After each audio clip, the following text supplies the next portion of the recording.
Balitang probinsya po tayo, aabot sa 40 bahay na sunog sa Zamboanga del Sur at sa Cauayan City, Isabela, Barangay Kagawad, patay sa pamamaril. Naritong report.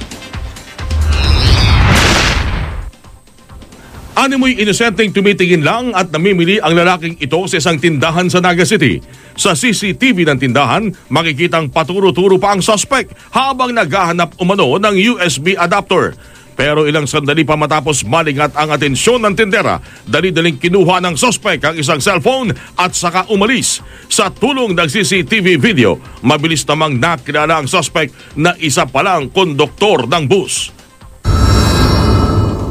Patay sa pamamaril ang isang kagawad sa barangay Nagrumbuan, Cauayan City sa Isabela. Nakatambay lang sa harap ng tindahan si Marcelo Concepcion nang bigla siyang pagbabarilin. Kapapanood pa lamang niya bilang kagawad noong Sabado, iniimbestigahan na ang pagpatay. Aabot sa 40 bahay ang nasunog sa barangay Culo, Molave, Zamboanga del Sur. Dahil masikip ang lugar, mabilis na kumalat ang apoy.